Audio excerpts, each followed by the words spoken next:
persona presenta la denuncia en la inspección, ¿verdad? ¿Qué es lo que puede ocurrir? ¿Cuál es el resultado que se puede obtener? ¿El trabajador puede obtener una indemnización si va a la inspección a presentar la denuncia? ¿Rivero? No, la inspección, se va a la inspección a los efectos de que se le imponga la obligación a la empresa de investigar la conducta y una posible multa. Pero en todo caso, si quiere una indemnización, tendría que ir por la vía jurisdiccional a reclamar el daño moral. Claro, eso es importante tenerlo presente porque, como yo les decía, a veces hay confusión y los trabajadores mal asesorados a veces van a la inspección porque quieren reclamar por el daño moral que les causó la situación, ¿verdad? Los maltratos de parte de un superior, por ejemplo, entonces quieren reclamar una indemnización. Bueno, en ese caso, como decía Rivero, hay que ir por la vía judicial.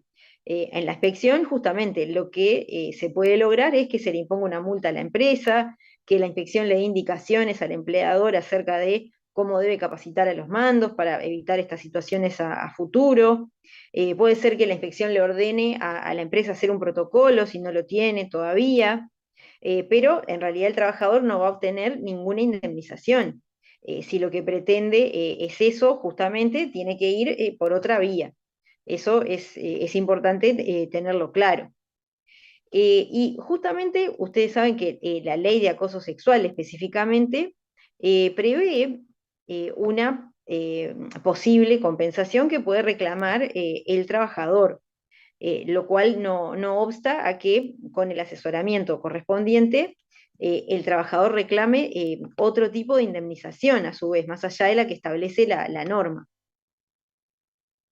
Y ahora vamos a ver por qué en algunos casos las personas optan por otro tipo de indemnización.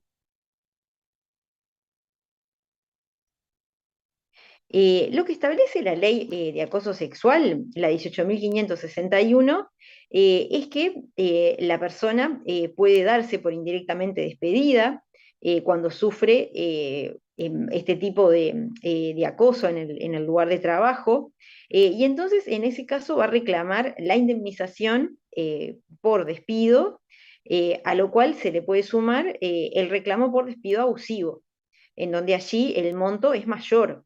Ustedes después en Laboral 2 van a ver cuál es el monto de un despido común, y cuando es abusivo, ese monto se puede duplicar o triplicar, por ejemplo.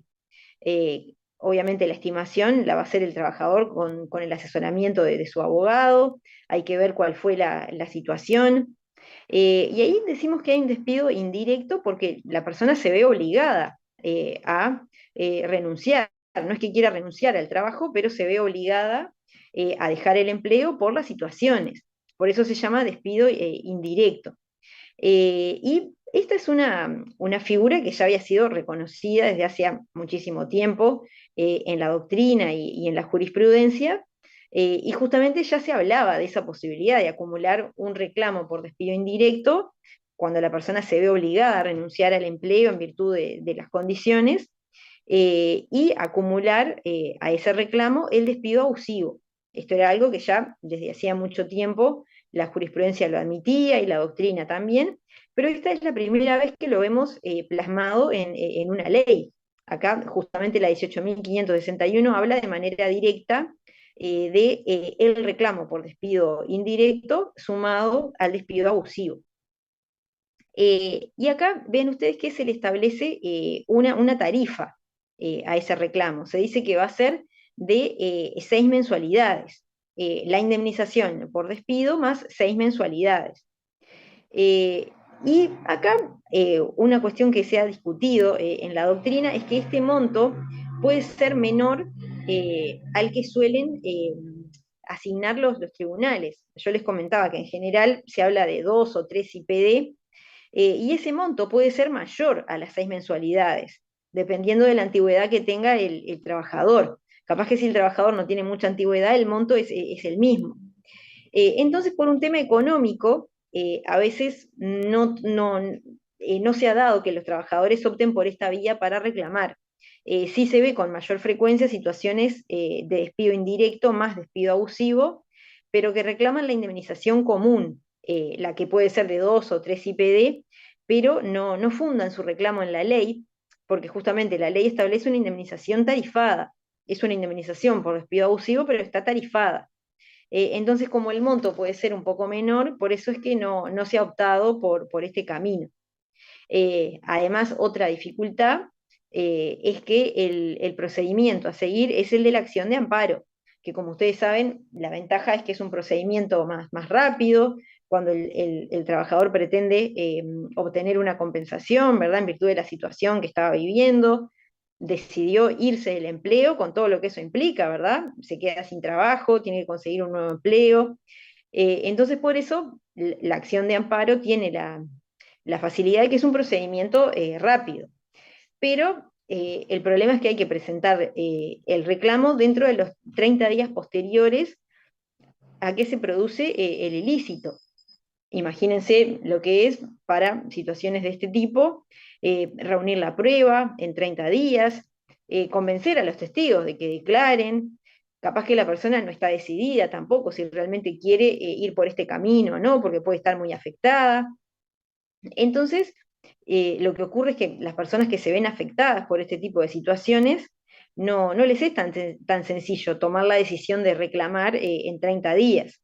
Entonces, la intención de la ley fue muy buena, pero lo que ha ocurrido es que en la práctica no han habido muchos casos, justamente por lo difícil que es tomar esa decisión de iniciar el reclamo en 30 días después de que se produce el ilícito, y también la indemnización que es tarifada. Entonces, por eso lo que sí se ven son casos de personas que pueden darse por indirectamente despedidas por la situación de abuso o de maltrato, y entonces inician el reclamo de despido indirecto y abusivo, pero por el procedimiento común, por el procedimiento laboral común, no van por la acción de amparo.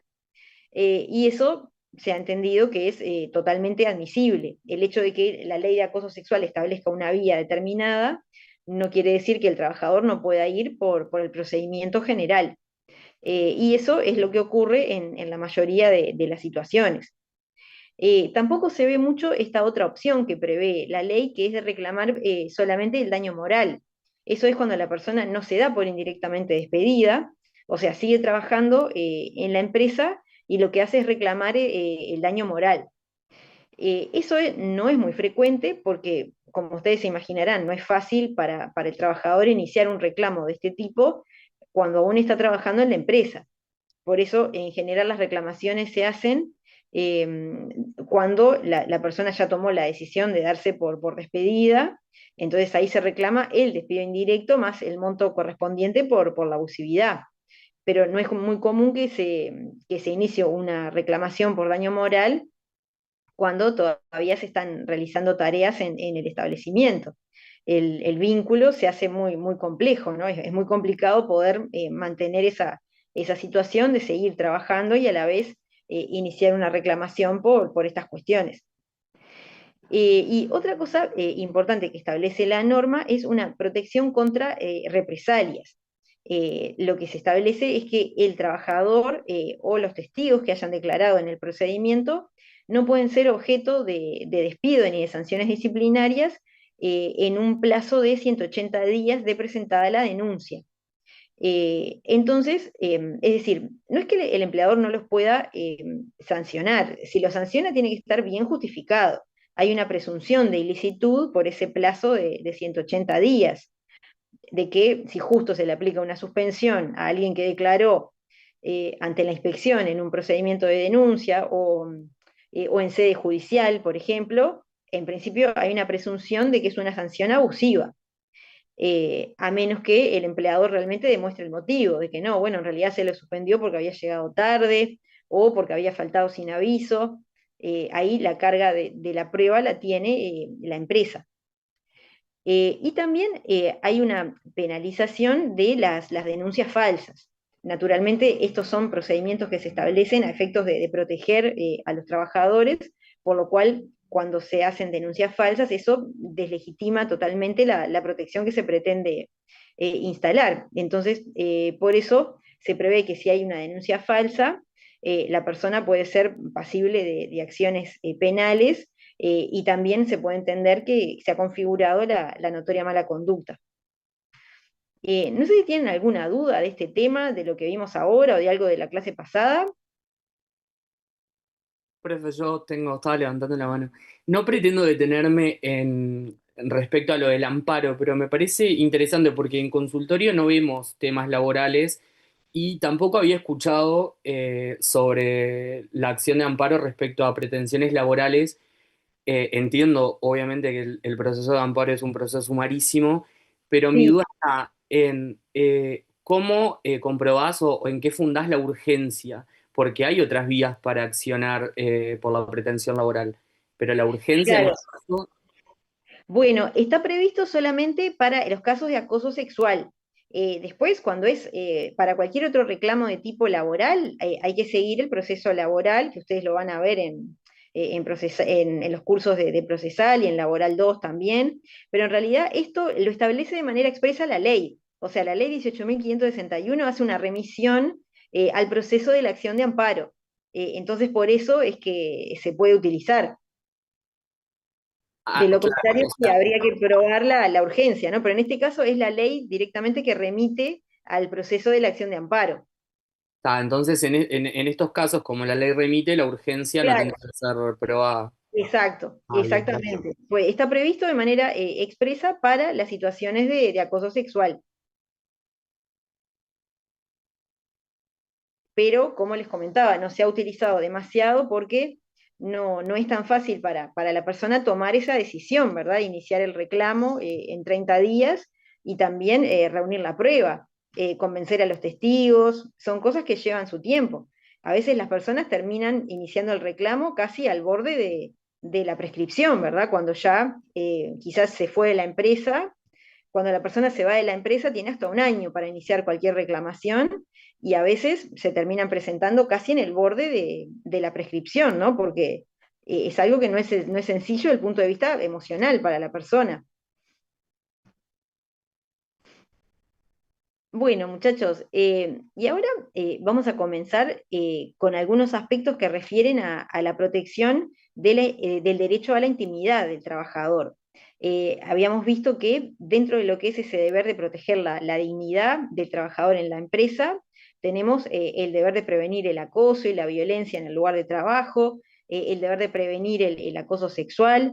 Y ahora vamos a ver, dentro de lo que se refiere al deber de proteger la intimidad del trabajador, qué es lo que ocurre con las medidas de vigilancia, porque se ha visto que justamente a través de la utilización de las medidas de vigilancia, que han cambiado tanto en los últimos años y que son mucho más invasivas de lo que eran hace un tiempo, se ha observado que con la utilización de esas medidas de vigilancia podría llegar a haber en algunos casos una vulneración a la intimidad de la persona. Entonces, vamos a ver en primer lugar qué es lo que nos dice el repertorio de recomendaciones prácticas de la OIT sobre protección de datos personales sobre estos temas.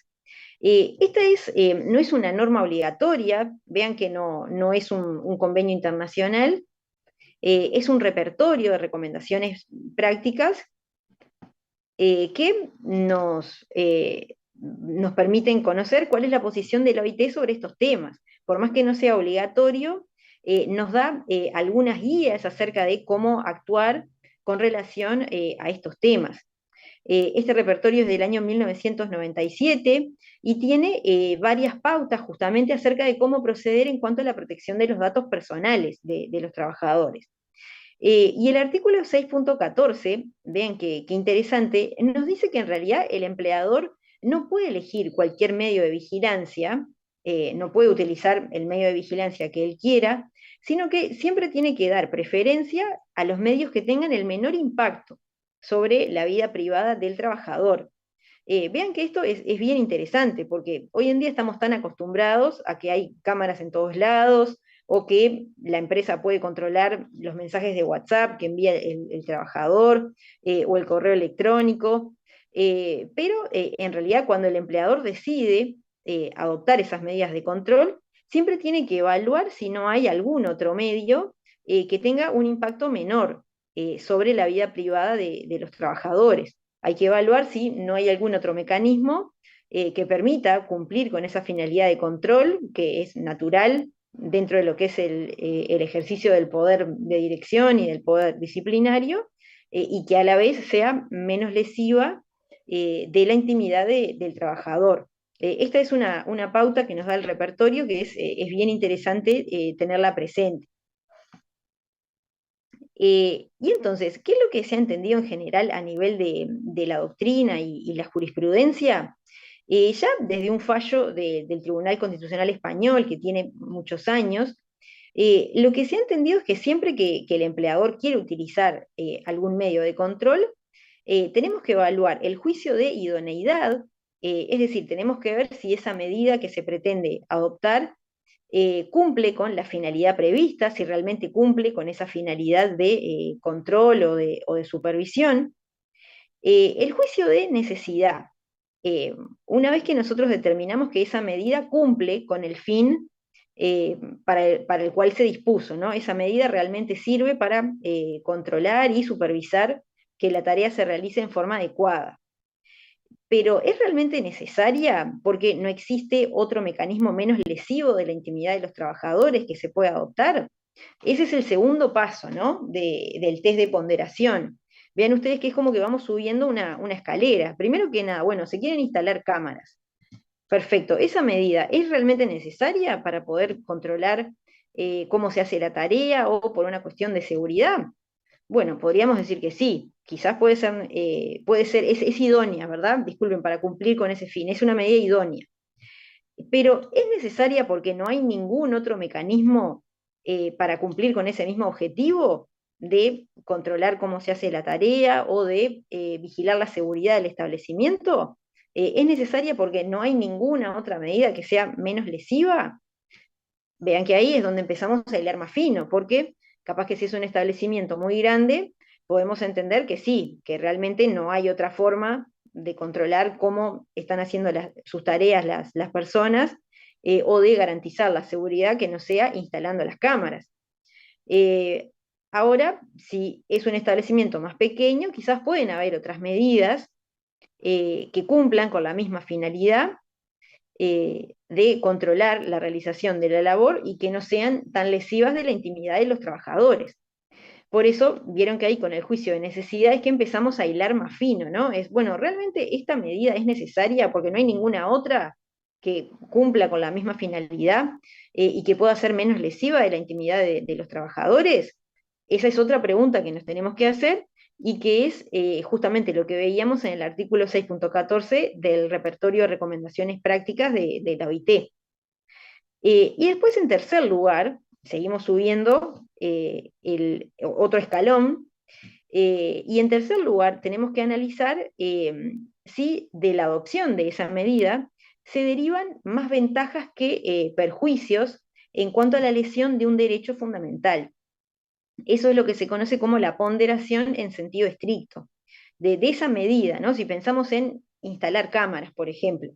Bueno, ¿se derivan más ventajas que lo que podría ser eventualmente la afectación al derecho fundamental a la intimidad de los trabajadores o no? Ahí fíjense ustedes que hay que estar en el caso a caso, no, no se puede dar una respuesta a priori. ¿Romero?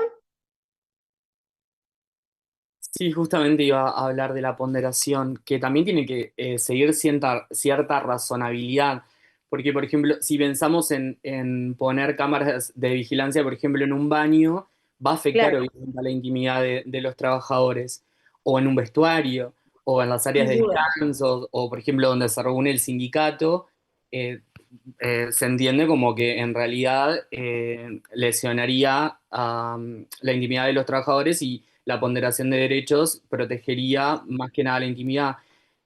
Había un caso, me acuerdo, que creo que esto refleja también la ponderación de derechos, que era cámaras de seguridad en un baño, en una residencial de ancianos, donde en el baño las golpeaban y, bueno, ejercían violencia física sobre los ancianos. Entonces ahí podría entenderse que sí, que una cámara en el baño en realidad estaría protegiendo la integridad física, obviamente, de las personas y podría ser admisible o sería admisible. Claro, porque ya había un indicio de que había una ilicitud de ese tipo, ¿no? De que habían existido agresiones Claro, a los cristianos. claro, o sea, la residencial tenía cámaras en todos lados menos en los baños. Entonces, los ancianitos aparecían golpeados, entonces al parecer era cuando los llevaban a bañar o al baño era donde le ejercían violencia, entonces se entendió que poner cámaras en el baño en realidad protegía la integridad física de las personas y que tal, que se podía. Claro. Sí, ahí además eso está vinculado con la vigilancia secreta. En general, como vamos a ver más adelante, la vigilancia secreta no es admisible. El trabajador siempre tiene que estar en conocimiento de que se instalaron cámaras, salvo que realmente ya haya una sospecha de que existe una ilicitud, de un robo de dinero. Por ejemplo, ya hay elementos de prueba que nos permiten saber que se ha producido un ilícito penal, como en este caso un delito de agresiones. Entonces, por eso el tribunal entendió, ese es un fallo de España, en donde se entendió que era admisible que el geriátrico instalara cámaras en los baños, porque era la única manera de comprobar que realmente se había producido esa ilicitud. Y vean ustedes que ahí la ventaja es la protección de las personas, naturalmente, de quienes estaban hospedados en ese residencial. Por eso allí se entendió que se justificaba esa vulneración a la intimidad de los trabajadores y de los propios usuarios al instalar las cámaras en los baños. Era una situación totalmente excepcional. Por eso hay que estar en el caso a caso. ¿Rivero? Sí, en derechos humanos en la sociedad de la información o algo así se llama la optativa, habíamos visto un caso similar en el que una empresa había colocado en una pieza pequeña donde había varios trabajadores 5 cámaras. O sea, una en cada esquina y después la otra no sé en dónde la habían puesto, pero eran 5 cámaras vigilando 2, 3 trabajadores que habían ahí.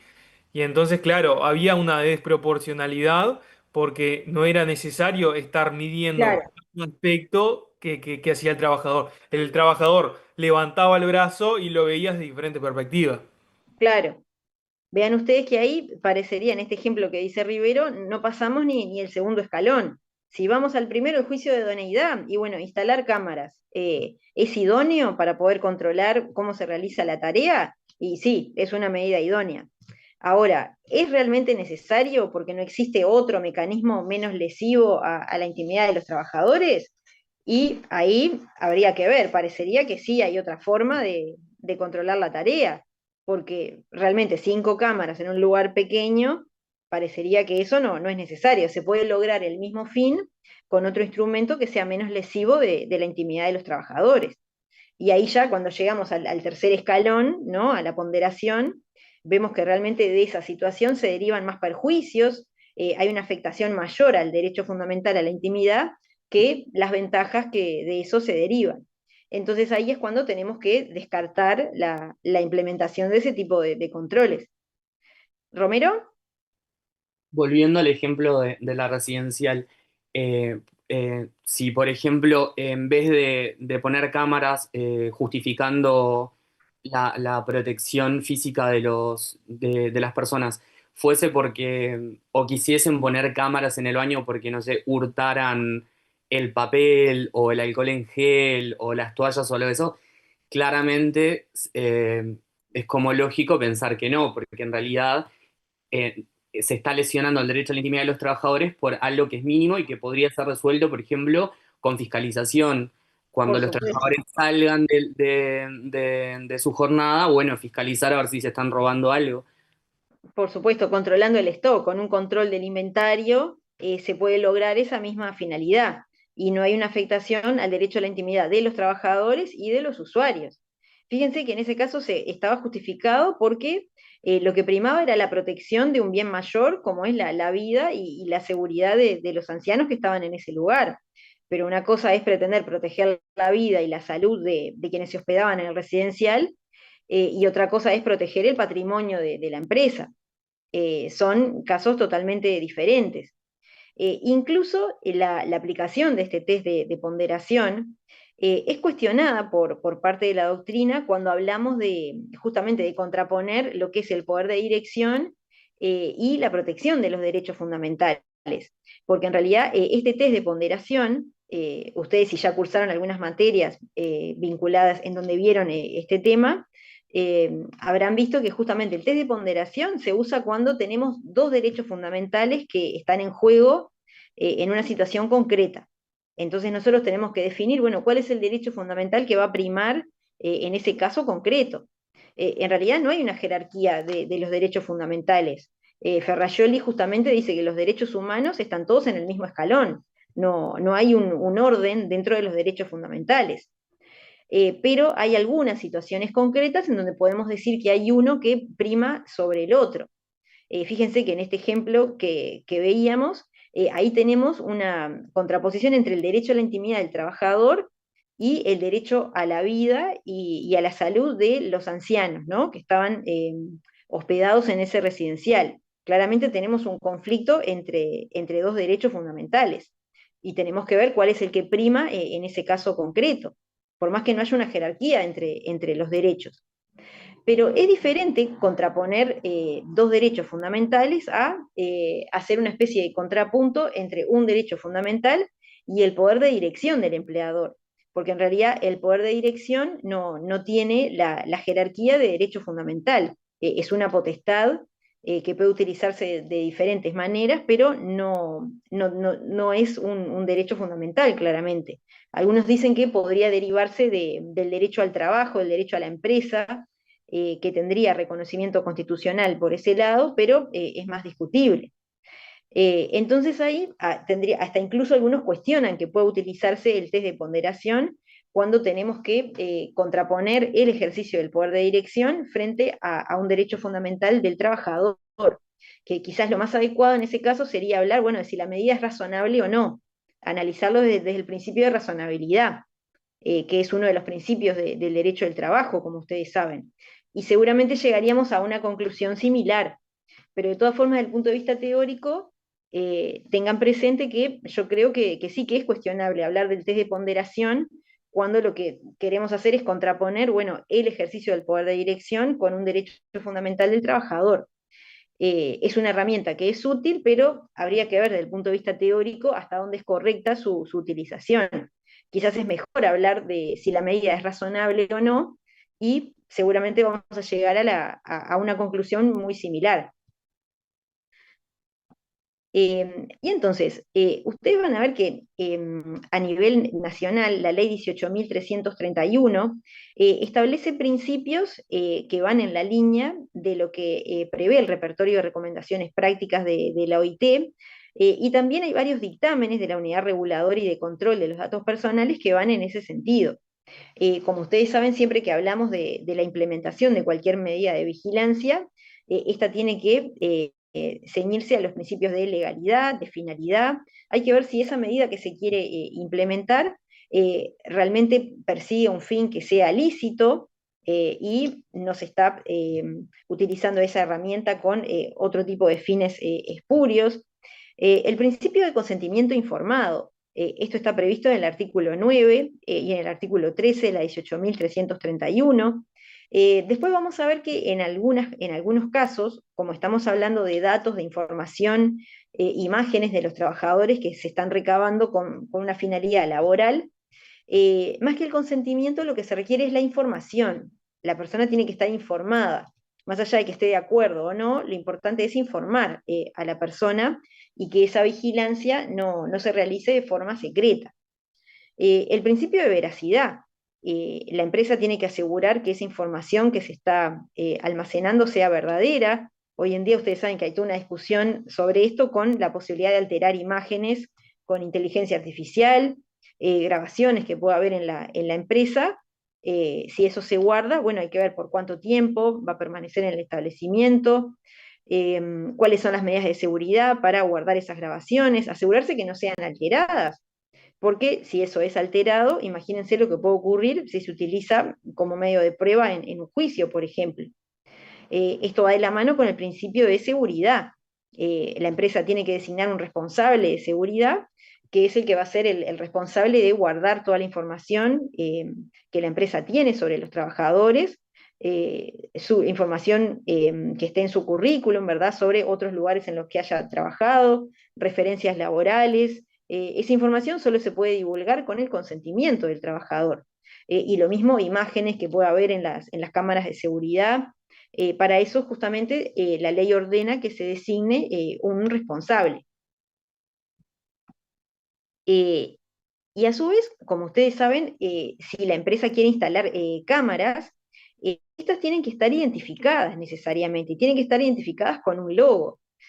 Ahora, en casi todos lados, cuando nosotros vemos cámaras, está el logo que prevé la ley de la 18.331. Este logo está incluido en una resolución que es la 989 del 2010, pero hasta hace algún tiempo era muy común ir a algunos lugares, comercios, por ejemplo, en donde había cámaras y en realidad no estaba el logo de videovigilancia, por ejemplo, ¿no? O a veces pasa al revés, hay algunos lugares que tienen el logo para asustar simplemente y capaz que no hay ninguna cámara. Ahora a veces se ve lo contrario. Muy bien, y después, más recientemente, tenemos la resolución número 58 del 2021 de la Unidad Reguladora y de Control de Datos Personales, que establece algunas pautas en cuanto a la instalación de videocámaras en diversos ambientes, incluidos los lugares de trabajo. Esto es muy importante porque en realidad hasta el momento, antes de que se dictara esta resolución, no teníamos ninguna norma específica que refiriera a la instalación de cámaras en el lugar de trabajo. Y la ley 18.331 refiere a la protección de datos personales de manera general, pero no refiere al lugar de trabajo específicamente, pero esta resolución sí nos da ciertas pautas acerca de cómo hay que hacer cuando se pretenden instalar cámaras en un edificio de propiedad horizontal, por ejemplo, o en cualquier lugar de trabajo, quiénes van a ser los responsables, cuál es la información que se tiene que dar a los trabajadores. Es decir, en principio las cámaras nunca pueden ser ocultas. Este caso que nos comentaba Romero fue una excepción, ¿verdad? La vigilancia secreta siempre es una excepción. En principio los trabajadores siempre tienen que estar informados acerca de la instalación de las cámaras, tienen que saber dónde están. Ya desde hace un buen tiempo hay varios fallos en donde se ha entendido que es ilícita la instalación de las cámaras cuando las personas no habían sido informadas. Acá es donde tenemos ese matiz en cuanto al consentimiento informado, porque no es que el trabajador tenga que estar de acuerdo necesariamente. Si no hay un acuerdo, bueno, en todo caso se podrá hacer un planteo el sindicato de manera colectiva, pero el trabajador de forma individual no se puede oponer. Lo que sí tiene que hacer la empresa es informar, ¿verdad? No recabar el consentimiento, eso no es obligatorio, pero sí informar a las personas de dónde es que se van a instalar las cámaras. ¿Quiénes van a tener acceso al circuito? No es que cualquier persona pueda acceder al circuito de grabación, porque estamos hablando de imágenes personales, hay una afectación a la intimidad de las personas, a su derecho a la imagen también. Entonces hay que ver quiénes van a tener acceso al circuito. ¿Romero? Sí, igual, profe, no sé si fueron de manera oculta. Capaz que si después tienen la sentencia y la podés pasar, está buena, pues la vimos en Sí. Laboral 2 y es bastante interesante. Eh, lo que quería preguntar era, eh, cuando las cámaras tienen audio, porque me acuerdo que en consultorio había ido una muchacha a preguntar porque habían puesto en el lugar de trabajo, creo que trabajaban en una panadería, cámaras, Sí. pero que habían puesto audio y que el empleador le había dicho que sabían lo que conversaban o algo de eso por las cámaras, y ella estaba muy preocupada porque hablaban de temas también laborales o sobre los patrones, y algunas cosas no estaban tan buenas, pero bueno, en definitiva se entendía de que no podían despedirla por cosas que decían, porque en realidad era, por más que estuviese en el ámbito laboral, no dejaba de ser una charla privada entre dos compañeras de trabajo. Pues, pero se usa eso mucho de poner cámaras con audio también como para espiar o controlar también lo que los trabajadores hacen o dicen más que nada. Claro. Es cierto lo que dice Romero y es bien interesante el ejemplo. Ahí tenemos que ir de nuevo al test de ponderación que decíamos hoy, ¿no? O a la razonabilidad. Vean ustedes que instalar cámaras que además tienen un sistema de audio es una medida idónea para controlar que los trabajadores estén haciendo su tarea, que estén atendiendo debidamente a los clientes. Sí, parecería que sí, ¿verdad? Es una medida idónea que cumple con ese fin de controlar si se está atendiendo de forma adecuada a las personas que ingresan a la panadería, si no hay demoras innecesarias, en fin. Ahora, ¿no hay otra medida que sea menos lesiva de la intimidad de los trabajadores para cumplir con ese fin? Escuchar todas las conversaciones, cada cosa que el trabajador está hablando con el compañero. Es como dice Romero, hay una sentencia que después la vamos a ver sobre un caso de control del correo electrónico que habla de eso, justamente, de la vida privada que el trabajador tiene mientras está en la empresa. Hay una vida social que no se deja de lado por el hecho de estar trabajando. La persona puede estar cumpliendo de manera correcta con su labor, atendiendo a los clientes y capaz que cuando no hay nadie, naturalmente está conversando de algo privado con su compañero de trabajo. La vida social no se anula por el hecho de estar desempeñando una tarea subordinada. Incluso en el horario de trabajo. Esta sentencia que yo les decía del caso Barbulescu, que después la vamos a ver, habla de eso justamente, de esa vida social que no se interrumpe por más que la persona esté trabajando y que no quiere decir que esté habiendo un incumplimiento de su labor tampoco. Entonces ahí vean ustedes que ya con el juicio de necesidad empezamos a tener problemas. Juicio de ponderación en sentido estricto, de esa medida de control, de instalar en una panadería una cámara que registra las imágenes y a su vez tiene audio. Se derivan más ventajas que perjuicios en cuanto a la afectación del derecho fundamental. Y bueno, parecería que no, ¿verdad? En realidad hay una lesión mayor a lo que es el derecho a la intimidad de los trabajadores, porque vean ustedes que esa finalidad de control se lograría igual si fuera solamente un registro de imágenes. El audio parecería que no es necesario para ver si hay demoras en la atención a los clientes, si las personas, si los clientes están satisfechos o no. Vean ustedes que con las caras eso ya alcanza, ¿no? Si hay una cámara, el empleador ya puede ver si los clientes se van satisfechos o no, si hay disconformidad porque hay demoras. Eso se logra solamente con la imagen. No es necesario tener un registro de audio que capte todas las conversaciones que las personas están teniendo en su jornada laboral. Eh, por eso, en general, se entiende que el registro de audio es más lesivo de la intimidad de los trabajadores y no sería admisible. Hay un fallo justamente que después vamos a comentar en ese sentido. En general, sí tendría que haber un control auditivo cuando pensamos en las tareas de call center, en donde no hay otra forma de poder evaluar cómo está haciendo el trabajador su tarea, porque básicamente lo que hace la persona es hablar por teléfono. Pero después, si pensamos en un comercio, en un trabajo de planta, parecería que con el registro de imagen es suficiente. El hecho de establecer además un control auditivo se entiende que sería excesivo. No sé si quedó clara la diferenciación. Sí, sí. Bárbaro. Después también esta resolución que yo les decía, la 58 del 2021, habla de los contratos que se tienen que firmar con las empresas de seguridad cuando hay una tercerización, que es lo que ocurre en la mayoría de los casos hoy en día.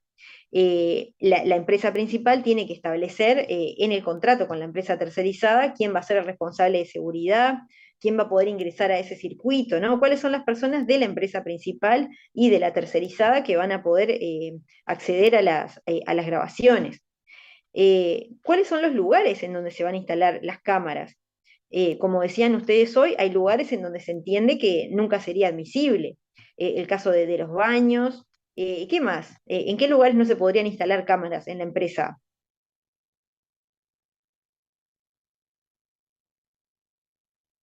Si vamos a este análisis en base al test de ponderación, ¿verdad? Y en qué situaciones hay más perjuicios a los derechos fundamentales de los trabajadores, qué ventajas en cuanto al control de la tarea. ¿En dónde más les parece que no se podrían instalar? ¿Rivero? Capaz que si la empresa tiene tipo una zona de comedor en donde tienen descanso los trabajadores, capaz que sería innecesario, sin ninguna finalidad, instalar alguna cámara ahí, porque no Claro. tiene ninguna finalidad. Exacto, hay un compañero en el chat ponía también en los comedores. Fíjense ustedes que en los comedores las personas están en el horario de descanso. Entonces, obviamente ahí no están trabajando, así que no tiene ningún sentido su instalación.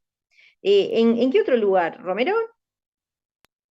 En los vestuarios, si tuviese vestuarios, en la sala donde se reúne el sindicato, en caso de que la tuviera, porque Claro, se tendría que preservar la intimidad de la reunión del sindicato, la reunión sindical. por supuesto, en los vestuarios donde los trabajadores se cambian, en el local sindical, vean ustedes que es totalmente injustificado porque habría una lesión a lo que es el derecho a la privacidad de las conversaciones y una lesión a la libertad sindical. Por lo cual se ha entendido que en esos lugares es totalmente inadmisible. ¿Y qué les parece a ustedes en un domicilio? Si pensamos en el trabajo doméstico, por ejemplo, ¿se podrían instalar cámaras en un hogar de familia cuando hay un trabajador, una trabajadora doméstica que está haciendo tareas?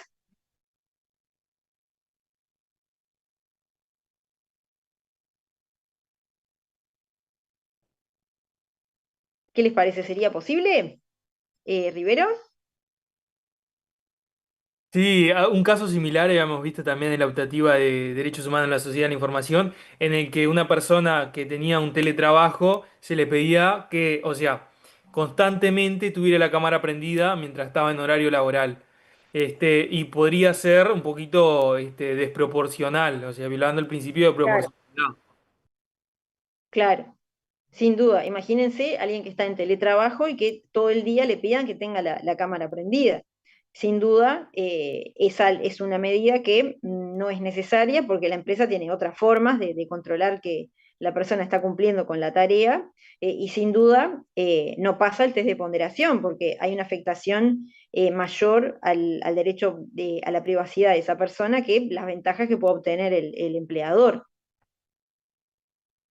¿Algún otro comentario? ¿Conocen algún caso donde se utilicen cámaras en el trabajo doméstico? ¿Romero?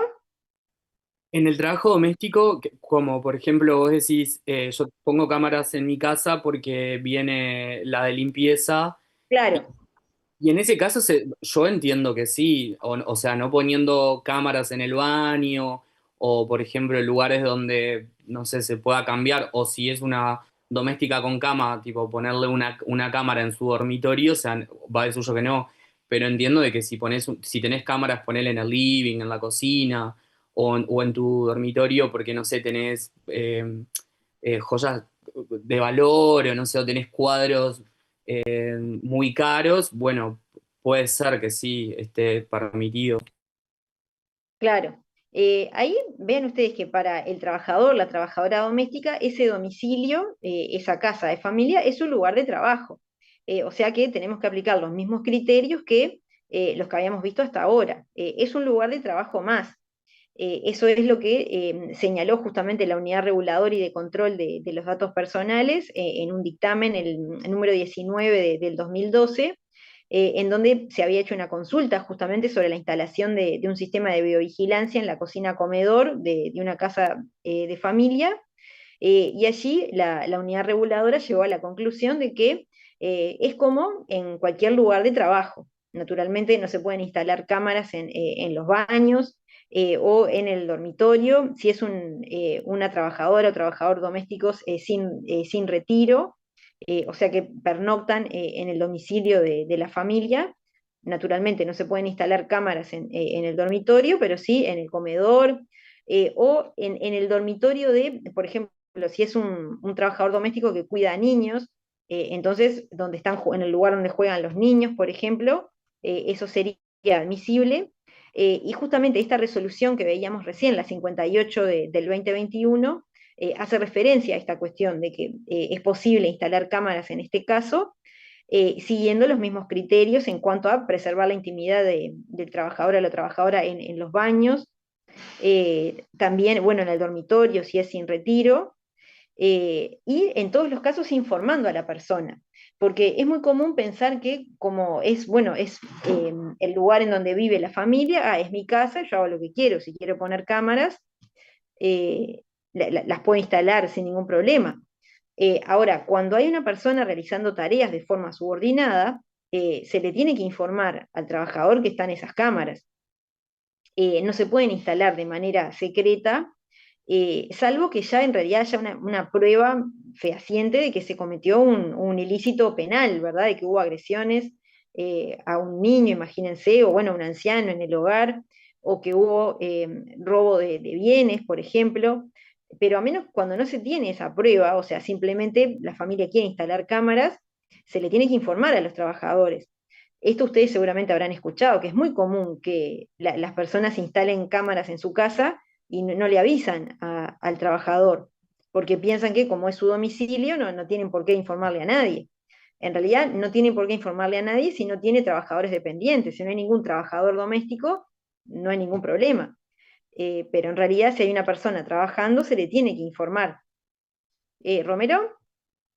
Hace un tiempo había una propaganda, no sé si era en Estados Unidos o qué, que vendían como cámaras espías, no sé si estaba tipo, era como una cámara, no sé si en un muñeco, en una lámpara o algo así, que no sé en Estados Unidos cómo será, pero claramente acá sí es un ilícito.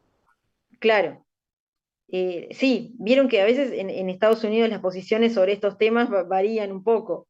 Hay una especie de, hay otra visión en cuanto a los temas de seguridad, pero claramente si hay una persona realizando tareas en forma subordinada, se le tiene que informar. Hay algunos que dicen, ah, bueno, pero si ya sabe, entonces, pero a ver, la idea no es sancionar a la persona, sino prever situaciones indeseadas. Entonces, vean ustedes que si lo que se quiere es evitar que haya malos tratos del trabajador, la trabajadora a los niños, a un anciano que está en la casa, o que no haya un robo de bienes, por ejemplo, ya de por sí el hecho de avisar que hay cámaras ya actúa como un disuasor, o sea que ya se está cumpliendo con la finalidad. La idea justamente no es llegar a sancionar a la persona por esos temas o despedirla, sino prevenir, controlar justamente. Por lo cual ya el hecho de informar que hay cámaras actúa como un disuasor para esas conductas. ¿Y qué ocurre en cuanto a las modalidades de vigilancia? ¿Qué pasa con la vigilancia continua, permanente, en donde sabemos que el trabajador las 8 horas, las 6 horas, toda la jornada está siendo vigilado? ¿Eso es admisible? ¿En qué casos conocen ustedes que hay una vigilancia que es permanente? Que durante toda la jornada la persona sabe que tiene cámaras que están controlando lo que está haciendo. ¿En qué situaciones lo han visto?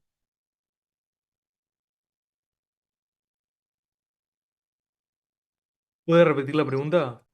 ¿En qué casos han visto ustedes que hay una vigilancia que es continua o permanente, ¿no? Que la persona sabe que está a las 8 horas, que está trabajando a las 6 horas, hay cámaras en el lugar en donde está haciendo su tarea.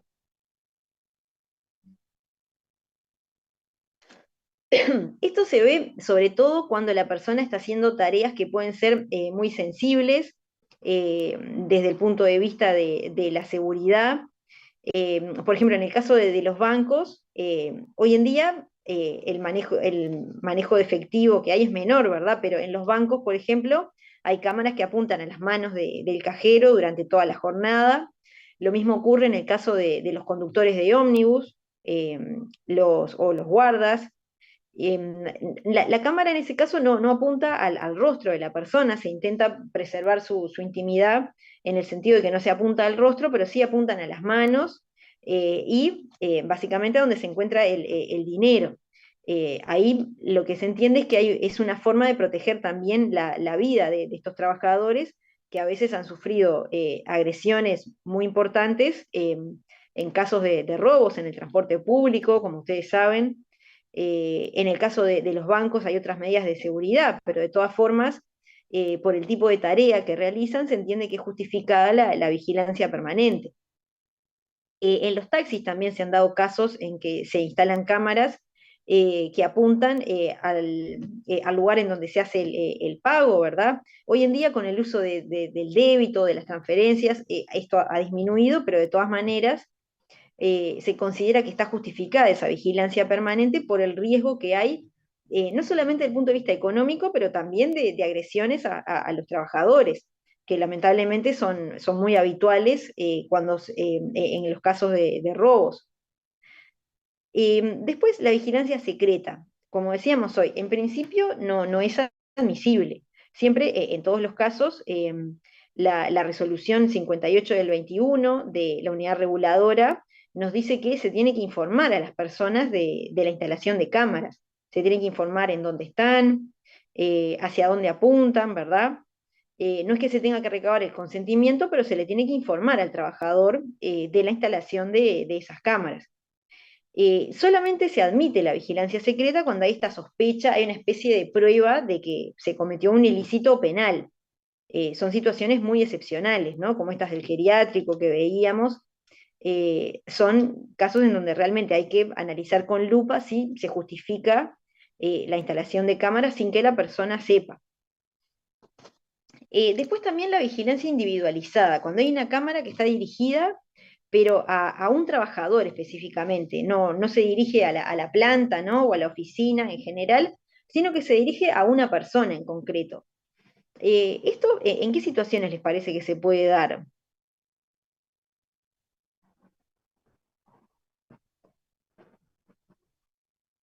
Esto está vinculado con algunos ejemplos que mencionamos recién.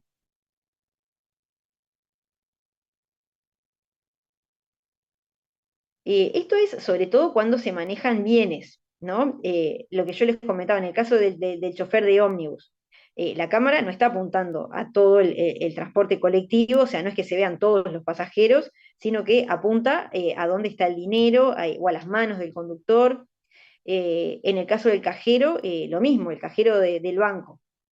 La cámara no está apuntando a todo el establecimiento, sino al lugar en donde se realizan los cobros para preservar la salud, la vida de esa persona. Entonces, en esas situaciones y a efectos de proteger la vida del trabajador, se entiende que sería justificado, ¿no? Pero también hay que analizar bien cuál es la situación y si realmente el riesgo de la tarea lo justifica. Sí, Romero. Porque de otra forma o sin justificación podría ser un caso de acoso o discriminación. Claro, por supuesto, podría ser una situación de acoso, porque hay una cámara que apunta solamente a un trabajador en la planta, ¿no? Estamos hablando de una planta industrial, en donde no se maneja dinero, las personas no trabajan con bienes, es una planta industrial, ¿no? Bueno, ¿por qué hay una cámara que apunta solo a una persona? O lo mismo en una oficina, donde se hacen tareas administrativas. Sin duda, como dice Romero, podría ser un caso de persecución laboral o de discriminación. Y después tenemos los mecanismos de control auditivos. Esto está relacionado con el ejemplo que veíamos hoy de la panadería. Y cuando se instalan cámaras que además de captar la imagen, también registran el sonido, o sea, registran todas las conversaciones que están teniendo los trabajadores durante su jornada. Esto en general se ha entendido que es abusivo, que no se justifica porque perfectamente la empresa puede cumplir con la misma finalidad solamente con el registro de imagen. Esto es lo que se vio, por ejemplo, en ese caso que tienen allí del Casino La Toja, en donde el Tribunal Constitucional Español, en un fallo de 2010, señaló que no era justificado el control auditivo porque en realidad para controlar que no hubiera irregularidades en el casino en cuanto al manejo de las fichas, por ejemplo, o trato preferencial a algunos clientes, por ejemplo, en el juego, para eso era suficiente con las imágenes, no era necesario estar captando todas las conversaciones que tenían los trabajadores durante su jornada. Y eso es lo que se ha observado en la mayoría de las situaciones. Después, en cuanto al monitoreo de conversaciones telefónicas, esto no es cuando tenemos solamente un control auditivo, como veíamos hoy, de que hay una cámara que a su vez registra el sonido, sino directamente cuando se monitorean las conversaciones telefónicas que tienen los trabajadores.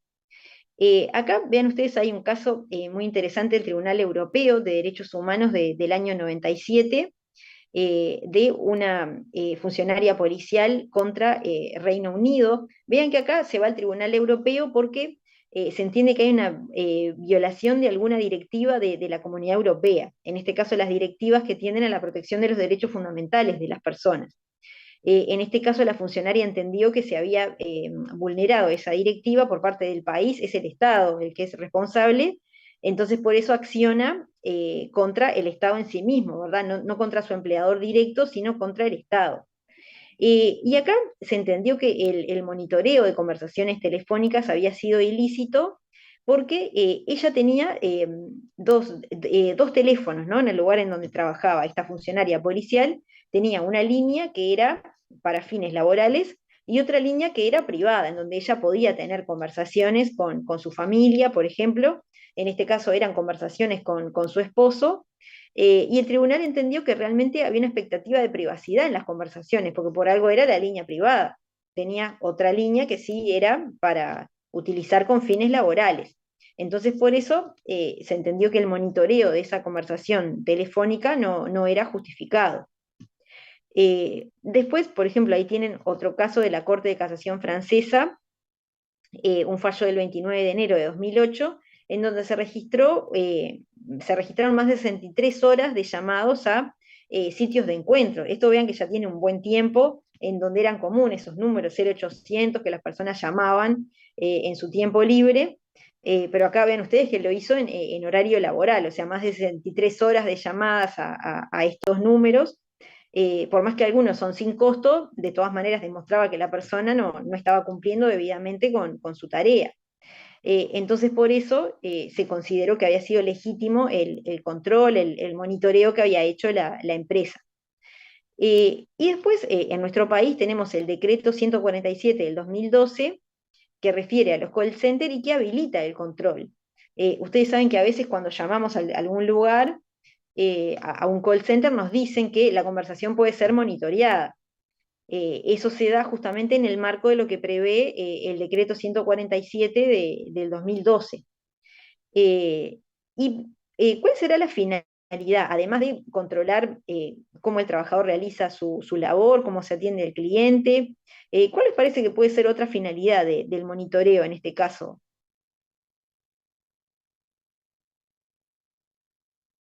De registrar las llamadas, de poder ver cuál fue la conversación que tuvo el trabajador con el cliente. ¿Sí? Adelante. Para saber si las llamadas versaban en torno a cuestiones laborales y no personales, por ejemplo. Claro, sí, para controlar que realmente el trabajador esté cumpliendo con su tarea, para ver si se está dirigiendo a los clientes de forma adecuada, pero también para poder detectar si no hubo un trato inapropiado del cliente hacia el trabajador, que eso puede ocurrir, detectar situaciones de agresión de los clientes y hacia los trabajadores. En este caso, la protección, digamos, es doble, ¿no? O sea, no solamente se pretende proteger al cliente frente a eventuales malos tratos de parte del trabajador, sino también a la inversa. Porque como ustedes saben, lamentablemente los trabajadores de call center muchas veces son agredidos o insultados por parte de los usuarios de esos servicios. O sea que el monitoreo de esas conversaciones telefónicas están más que justificados. Y más aún cuando la persona ya sabe de antemano, ¿verdad? Naturalmente el monitoreo nunca puede ser secreto. La persona ya sabe de antemano que se van a grabar las conversaciones. ¿Sí, Romero? Y también puede ser en los casos donde ofrecen productos o, por ejemplo, en el contrato de celular se me ocurren que a veces el consentimiento lo das por teléfono y capaz Sí, que le pasó a un amigo que, por ejemplo, le extendieron el contrato y le dijeron que él le había dado su consentimiento vía telefónica y no había sido, o sea, pidió las sí, grabaciones. Porque también está eso de que en realidad se graban las conversaciones en los call centers, pero es como que vos tenés que pedir en caso de que si fuiste agredido o una amenaza, o el trabajador en caso de que algún cliente lo amenace, tendrías que recurrir a las grabaciones, no es que haya como una fiscalización periódica de a ver qué se habló o no se habló, es como un resguardo que está ahí. Exacto. Sí, ahora es muy común que cuando a uno lo llaman para renovar el contrato de teléfono celular, por ejemplo, a veces con la televisión por cable pasa lo mismo, el consentimiento se da vía telefónica. Pero eso a la persona le tienen que informar, mire, usted está aceptando un nuevo acuerdo, esto va a ser grabado, o sea, hay toda una especie de speech que tienen ahora las empresas para aclararle debidamente al cliente de que eso es una aceptación de un contrato nuevo. Cuando eso no está claro, obviamente eso juega a favor del cliente por la defensa del consumidor. Pero sí, pueden haber problemas con ese tema y por eso ahí es importante acceder a las grabaciones justamente. Bien, y después tenemos el control a través de GPS. Esta es otra medida de vigilancia que es mucho más nueva. Hasta hace algún tiempo teníamos, bueno, las cámaras de vigilancia, este monitoreo de las conversaciones telefónicas que se ha extendido sobre todo ahora con los call centers, pero a su vez en los últimos años ha aumentado el uso del GPS para controlar a los choferes, por ejemplo, a efectos de evaluar que sigan la ruta que está preestablecida en el caso de los choferes de transporte público, por ejemplo, o de quienes hacen reparto. Los camiones de entrega de productos, por ejemplo, es muy habitual. Y acá lo que es importante es cumplir con esa regla que veíamos en cuanto a informar a los trabajadores. No es posible instalar el GPS sin que el trabajador sepa. De todas formas, hay algunos fallos que han sido un poco discutidos. Acá, por ejemplo, yo les traía esa sentencia del Tribunal Superior de Andalucía, en donde hay una trabajadora que presenta un reclamo porque la empresa lo que dice es que ella no estaba utilizando debidamente el GPS. La trabajadora estaba obligada a instalar, a conectar el GPS cuando hacía su tarea. Ella lo que alega, disculpen, es que lo había instalado correctamente, pero que había fallas y que por eso se desconectaba, que no era su responsabilidad, que ella estaba haciendo un uso adecuado de la herramienta y que el problema era de fallas en el sistema, ¿no? La empresa lo que alegó es que en realidad no se había detectado ninguna falla y que ella estaba incumpliendo con esa obligación de conectarse al GPS cuando estaba realizando su labor.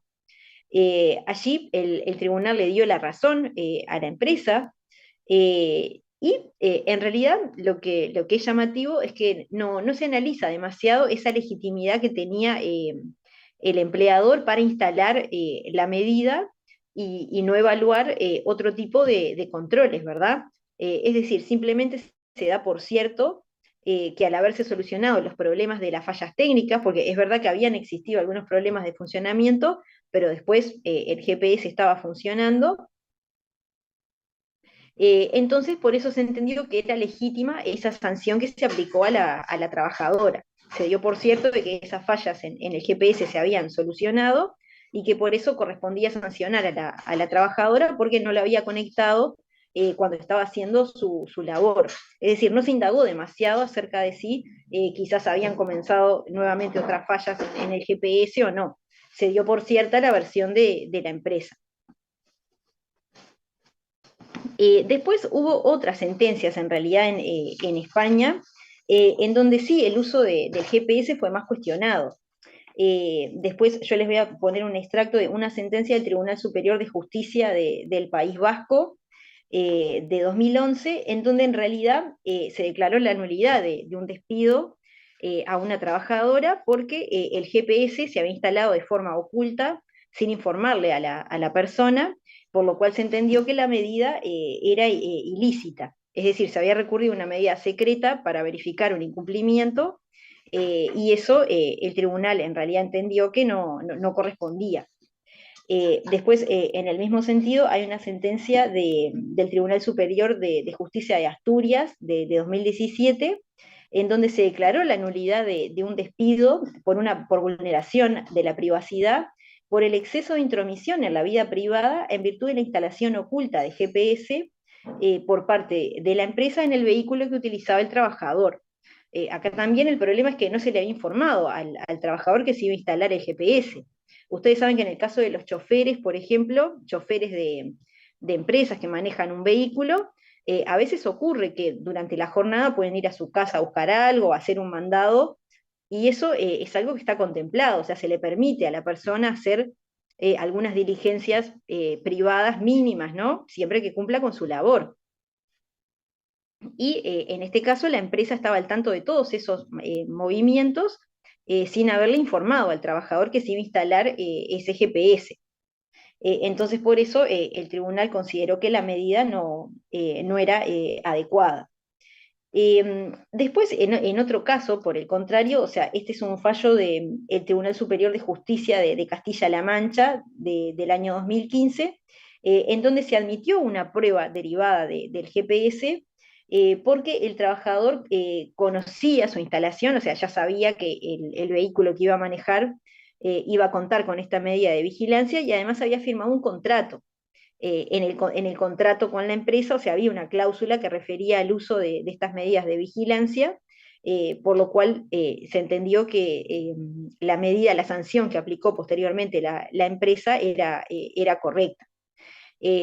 Muchas veces ustedes saben que el GPS se utiliza no solamente para controlar en dónde está el trabajador, si realmente está siguiendo la ruta que fue marcada por la empresa, sino también por cuestiones de seguridad. A ver, si se observa que el vehículo está detenido durante varias horas en el mismo lugar, bueno, es porque algo puede haber ocurrido, ¿no? Entonces hay que pedir ayuda, hay que pedirle a otro vehículo que vaya hasta ese lugar. No solamente se utiliza para poder controlar si la persona está siguiendo la ruta que marcó la empresa, sino por cuestiones de seguridad también, sobre todo si pensamos en transporte de larga distancia, ¿verdad? O incluso empresas que hacen traslado de productos a otros países, viajan a Argentina, a Brasil. Como ustedes saben, son personas que están muchísimas horas manejando y a veces por un tema de seguridad es importante saber dónde está el vehículo, dónde está el trabajador en ese momento. Romero. Sí, y también, por ejemplo, la camioneta que llevo y trae a mis sobrinos del colegio, por ejemplo, tiene GPS y es más que nada Claro, para, como, bueno, controlar de que realmente el chofer de la camioneta cumpla con los domicilios y, bueno, hay menores en cuestión, así que también es claro. por seguridad de los transportados. Claro, sin duda. Vean que en este caso, si pensamos en el traslado de niños, es algo que le sirve a la familia, ¿verdad? O sea, a los clientes en ese caso, no solo al empleador para controlar en dónde está la camioneta, si se está cumpliendo con el recorrido, pero también para las familias, para quedarse tranquilas de que, bueno, el niño está por llegar, en fin. Bueno, y vamos a ver qué es lo que ocurre con el control del correo electrónico, que esta es otra medida que ya se viene implementando desde hace un tiempo y que siempre está esa discusión, ¿no? De si realmente es lícito el control del correo electrónico cuando es una forma de comunicación privada. Ustedes saben que justamente el artículo 28 de la Constitución protege el secreto de las comunicaciones, se establece la inviolabilidad de la correspondencia, y ahí no se hace ninguna diferenciación entre si estamos hablando de correspondencia personal o correspondencia laboral.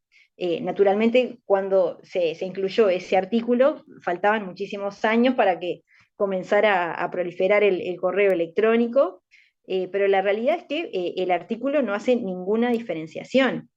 Entonces, por eso hay un sector de la doctrina que entiende que el control del correo electrónico, sin el consentimiento del trabajador, nunca sería admisible porque estaría vulnerando ese derecho a la privacidad de las comunicaciones.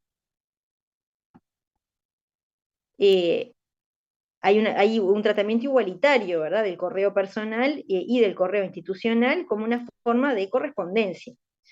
Como decíamos hoy, no, el artículo 28 de la Constitución no hace ninguna distinción, por lo cual no sería posible controlar los correos electrónicos que envía el trabajador a los clientes de ninguna forma, ¿no? Esa sería la posición más, eh, más protectora, si se quiere, a lo que es la intimidad del trabajador. Después hay otras posiciones que lo que hacen es considerar el correo electrónico como una herramienta de trabajo más.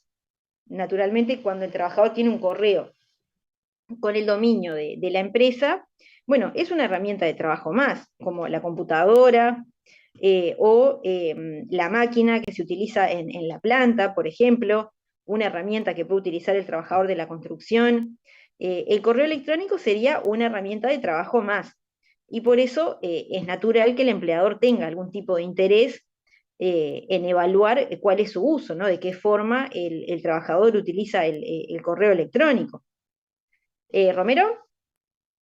Pero acá volvemos también al principio de razonabilidad y de transparencia, me acuerdo, y que también hay que Claro. informarle al trabajador que, bueno, que se va a revisar la casilla de correo electrónico, eh, bueno, la transparencia en los controles sobre la casilla del correo electrónico, porque no es lo mismo, por ejemplo, si una persona trabaja, no sé, en una empresa y tiene un correo que es para el trabajo, pero también tiene otro personal, que se le revisen ambos mails, o sea, y tampoco, por ejemplo, si la empresa le da a la persona un correo para uso personal, o sea, no está en discusión de que el control sobre el mail para uso profesional, el trabajador obviamente que va a tener toda la libertad, pero igualmente siempre con el principio de transparencia, obviamente.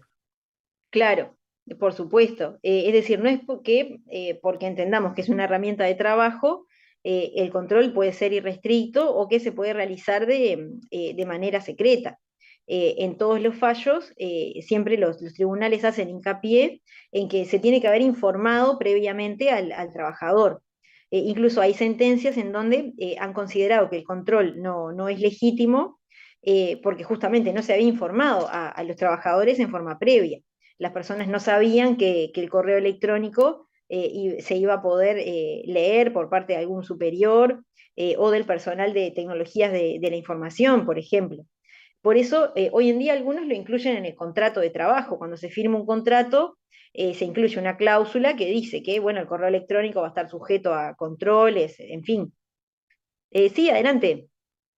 Porque además si pensamos, por ejemplo, que por eso la razón y también la buena fe que sigue este principio, porque si pensamos en un ejemplo de que el empleador controle la casilla profesional, pero use en ese control una excusa para enviar desde la casilla de ese empleado algún mensaje, no sé, agraviante o que lo comprometa, que le sirva de excusa como para despedirlo o sancionarlo. Entonces, el control también tiene que seguir la buena fe, obviamente. Claro, por supuesto.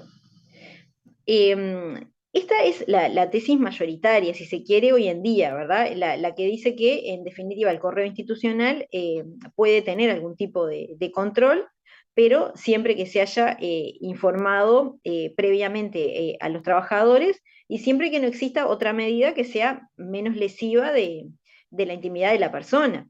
Porque también, imagínense ustedes que si pensamos en el correo electrónico con el dominio de la empresa, puede ser que el trabajador, y sin dejar de cumplir con su labor, le envíe algún comentario personal a un compañero de trabajo. Cuando le envía a su compañero de trabajo alguna información sobre un cliente, puede ser que a la vez incluya algún comentario gracioso en el marco de lo que es la relación que tiene con ese compañero o algún otro mensaje que quizás la empresa no tiene por qué conocer. Entonces, por eso hay que ver también si no hay alguna otra medida que no sea menos lesiva de la intimidad del trabajador para controlar si se está realizando la tarea en forma adecuada o no. Eh, Hay algunos, por ejemplo, que lo que señalan es que simplemente la empresa podría ver a quiénes enviaron los mensajes, ¿no? Si los mensajes están enviados a clientes de la empresa o otros compañeros de trabajo, y que no se utilizó el correo para enviar mensajes privados.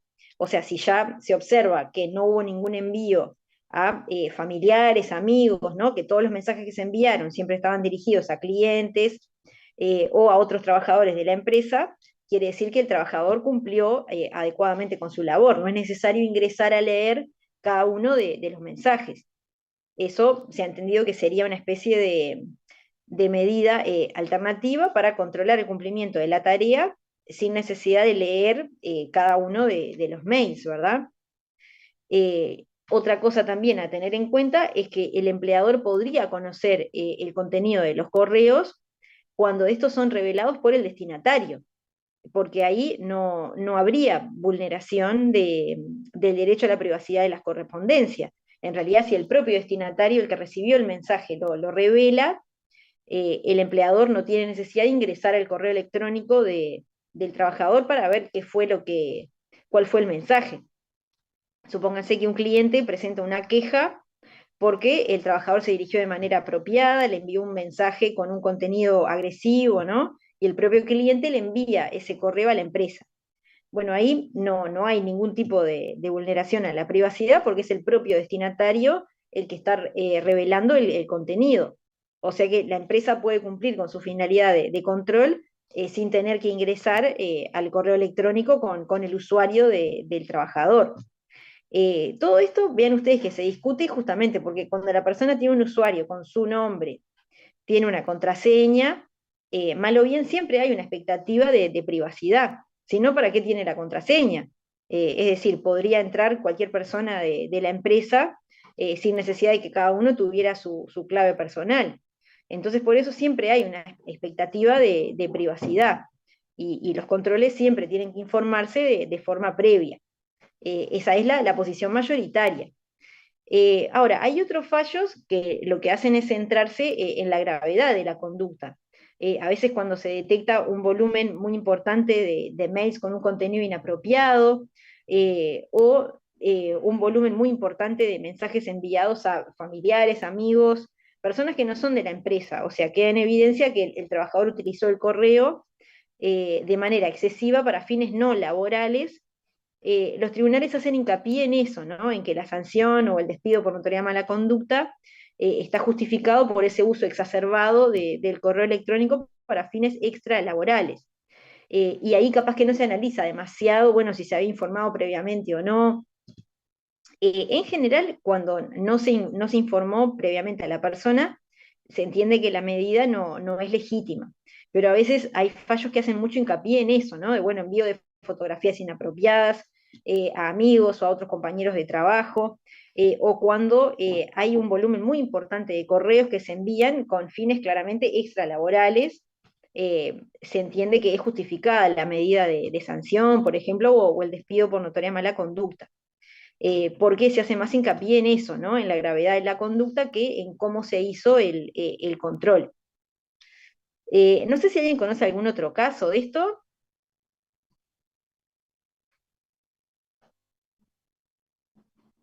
Hoy en día ya está más generalizado este tipo de controles y en general las personas eh, cuando ingresan a las empresas ya conocen algún protocolo, ¿verdad? Un reglamento interno que dice que, bueno, el personal del sector de tecnologías de la información, por ejemplo, va a poder acceder a los correos que se envían o ver los destinatarios, ¿verdad? Es algo que está más generalizado y lo importante es que las empresas ya saben que siempre tienen que informar a las personas porque cuando recién se comenzó a utilizar el correo electrónico, el problema es que las empresas no sabían cómo proceder y a veces realizaban los controles sin informar.